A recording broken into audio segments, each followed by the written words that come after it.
Hey, what's going on, Miami football fans? This is your boy MusiqNerd, and this is going to be my reactions to the Dolphins and Canes this weekend. Bittersweet weekend, very sweet on Saturday, a little bit bitter today. I'm going to get into it. I guess let's start with the bad news first. When it comes to it, the Dolphins, let's talk about them a little bit. Let's get into this game. As it just went final, maybe about an hour or so ago for me before I record this. So, I think Miami had a good game plan going in.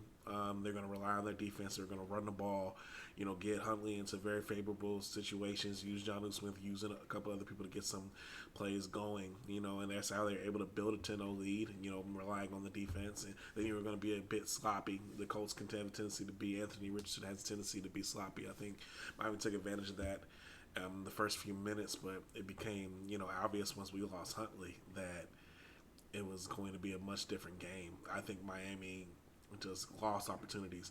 Mostert, Ingold, fumbling the ball is devastating. The lack of being able to get the ball to our two playmakers that are there, Waddle and Hill, is disappointing. Look, whoever plays, who's ever available, whatever is going on, if Jalen Waddle and Tyreek Hill combined for 2 catches for 19 yards, I really don't care what's going on. Miami's not going to win that game. So there's that part that has to be shored up and when it comes to it. So a very winnable game, a game that needed to be won because the Bills go ahead and they move to 5-2 with a win over the Titans. So you kind of fall back into it. Now the Patriots lost, and who knows what's going to happen with the Jets tonight, but Miami is kind of losing the grip a little bit going to 2-4 when they should be at 3-3. But the thing is too, it's like the defense plays well enough again to win. They're only giving up 16 points. You miss a 55-yard field goal. Like I said, you fumble twice in plus situations where you can at least get a field goal out of it. It's just it's disappointing. It's discouraging, and I can understand people being upset with the Dolphins and getting upset and getting negative with it. And I can't really blame you. It's been a frustrating season for the Dolphins so far. Like, this is a game I thought that we could win. I actually, even with Tua being out, I actually thought Miami was going to find a way to get this win and then, kind of hold on, get to 3-3, with Tua coming back, which is the report right now. Tua probably will play next week against Cardinals. It is tentative. Right now, I think he is at best questionable, but he will practice with hopes to play. So hopefully we can get that working. But, it is discouraging. You don't, in the AFC, you cannot afford to lose any games. The Texans were able to get another win out today. Like I said, the Bills, even though they didn't look good at first, they were able to get another win out, so they extend that lead in the AFC East.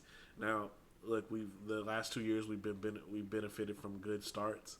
So right now, this year, the only way this year can be salvaged is if we have an amazing finish. 2-4 was not what I was looking at when I looked at the schedule. This year when I made my predictions, I expected us to be 5-1, really, and this is disappointing to say the least. And I think the Dolphins, really, when it comes down to it, they have to do some soul searching because Tua is not the only problem here on this offense, it seems.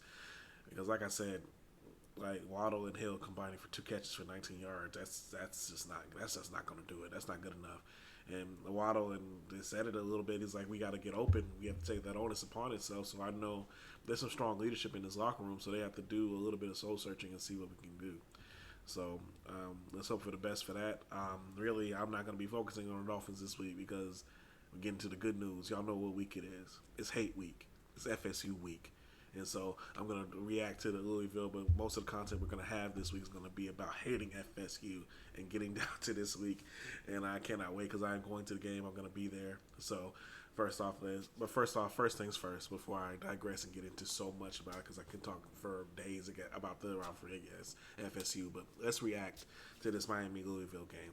Okay, so 52-45, Miami wins in a shootout, in a crazy, wild, insane game. Like, I actually wasn't able to catch most of the first quarter.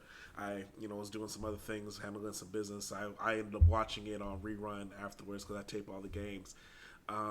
Really, it was, wow, it was just an eclectic and crazy game from time. And, it's what a lot of people thought. I actually had us losing this game. If anyone remembers my predictions, probably don't. Because I didn't like the trappiness of it. I didn't like the going to Louisville. And also, Louisville's a very talented team. It's more talented than their record, and Louisville has a very talented defense. They have an incredibly talent. They have incredibly talented offensive game. They were explosive, and I gave them my keys to the game. Miami had to limit those explosive plays to win this one. They did not do that. They had 6 different players, if I'm not mistaken, had an explosive play from either the run or the pass. But somehow we're still able to win this game with a defensive touchdown with all the defensive woes that we had, which is incredible. But really what it comes to on the back of Cam Ward being incredible.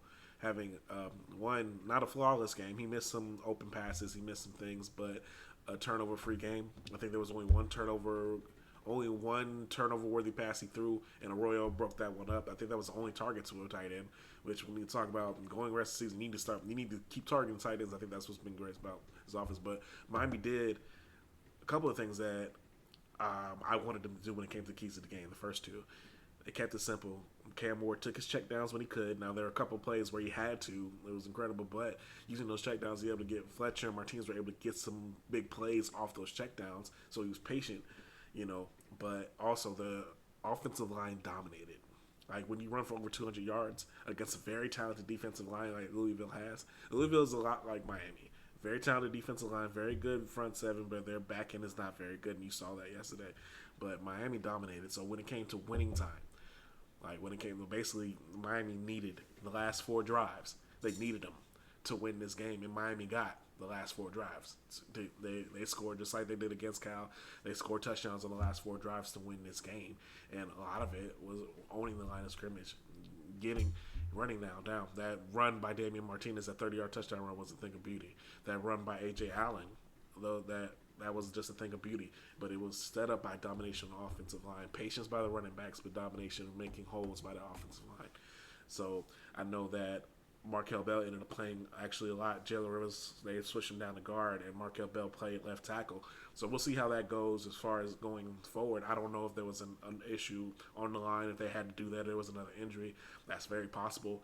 But that's a very interesting thing, keeping them both on that line. Like I said, Markel Bell was not by no means bad at left tackle for Miami this season. He's just not as good as Jalen Rivers, but having them both on the line at the same time has a very interesting thing, because Jalen Rivers is probably Miami's best offensive lineman outside of Francis Mauigoa, who's going to be an All-American this year, I believe.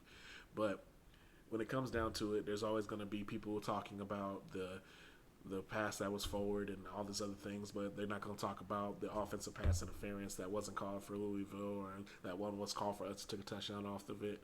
They're not going to talk about some of the other things that happened in this game. The fact that the kickoff return that came back for 100 yards that sparked them coming back, there was a hold and a block in the back right in front of it. The fact of the matter is Miami should have covered it better anyway when it comes down to it. But these games, and like you hear that noise when it comes to it all, Miami is getting bailed out. Miami is this, Miami is that. The fact of the matter is, in between the lines, you have to win the game.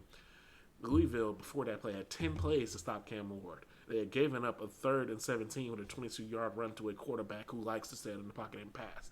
So, in the grand scheme of things, do I really want to hear that Miami got bailed out by the referees again? No, because it's just not true when it comes down to it. This is like the 5th straight game where Miami has been penalized more and has more yards than another team, but yet everyone says, hey, y'all getting bailed out by the refs. Look, let's be real about this. Miami is the more talented team. They have been. Now they're playing with fire. They keep playing with fire. This game not as much because they led for most of this game. Really, it was Louisville kind of come back and everything like that. But the defensive woes, they do need to be addressed. But when it comes down to it, Miami has a championship caliber offense. And if Miami's going to win a championship, this defense has got to be better. Not the numbers. The numbers, I think, still have Miami in the top 20 somehow, even after this atrocity of a game. This is by far Miami's worst defensive performance. And maybe they'll have a little bit of a get right against Florida State, but, I'll have another video talking about that a little bit later. But right now, Miami's back end has got to be better. As far as playing man-on-man, maybe that does not work. Maybe we go into more of a zone. Maybe play more like how Texas does, number one defensive nation. They got a little bit. They didn't really get exposed. The defense played really well against Georgia, but that's also another video. But they know their strengths. They know what they do. Their strengths are defensive line. Our strength is our defensive line. If we play zone and we're able to keep people in front of us, we won't have as many problems as we do. And honestly, I don't know if they need to get back to tackling dummies or whatever, but the angles that are being taken right now are just not not where it needs to be. Harris looks out of number 7. If y'all don't know, sometimes he just looks out of position. That touchdown by Isaac Brown, he was out of position. I know Barron missed the tackle to begin with, but the fact of the matter is Harris had a beat on him to stop that from being a 40-yard play and a 20-yard play. This is a problem. Instead of being 15-yard plays with a safety, that's because of bad angles, because of bad tackling angles, where they're turning into 40-yard plays and touchdowns. That has to stop. Against better competition, that's going to lose you games when it comes down to it. Like I said, and I've talked to other people about this, Miami has a championship caliber offense. The defense has got to catch up if Miami's going to do something truly, truly special this year. Now, we're on our way. 7 quizzes down. You got 5 more quizzes to go before the tests start. And there's multiple tests. The postseason is all a big test, basically. So, we get down to it. So, Miami, 7-0 for the first time since 2017. Enjoy it. It's really the second time. It's only the second time since 2003 that Miami has started off 7-0. Look, enjoy it. Enjoy the part of it. Nitpick, yes, when it comes down to it. But, also, as Miami fans, I would say this for Hurricane fans, enjoy the hate that everyone's giving to you. Enjoy it. That means that people are talking about you. When people start hating on Miami, that's that inkling that everything is getting back to where it used to be. Because the fact of the matter is, if you look at our history, people don't like us. People don't want us to be good. They want to make money off of us. They want to make money off of our image. They want to use anything that they can to benefit off us. But the bigger story, they want us to fail. And that's why you hear the way they commentate the games. That's why they rather have the upsets that come down to it. That's why the last 3 games people would really favor Virginia Tech, Cal, and Louisville. And, they're probably going to favor Florida State a little bit in this game if you're at home watching it. I will not be. I will be at the game. I'm looking forward to that again. But enjoy the hate. Embrace it. Become the villain. That's what we are. And the fact of the matter is, we're trendsetters. As you can see, we're the Hurricanes, baby. So enjoy this win. We'll move on. Hopefully we can tweak a little bit of things, and then we get ready for the next biggest game of the year, FSU. So, go Canes, go Dolphins. Hopefully, have a good sleep. So, thank y'all. We will be posting all week. Jay will be posted. Hopefully I can get Nick on here. Hopefully I can get Josh Salter, a couple other people who usually do stuff with us. Everyone who's Florida State fans get on here a little bit and put on their little hate stuff, and then I can get my brother to do a couple things as well. So hopefully we'll see y'all soon. And also, side note, the Heat do start playing on Wednesday. They looked pretty good this preseason. Their defense was really impressive. They had 76 steals during the 5 preseason games. If you're good at math like me, that's about 15 steals per game. So if they're going to be playing defense like that, then that kind of equalizes a lot of things that we saw as many problems with them. So looking forward to that. So, like I said, have a good week. Enjoy the hate. Enjoy FSU week. It's going to be great. Can't wait to the game. See y'all next time. Peace.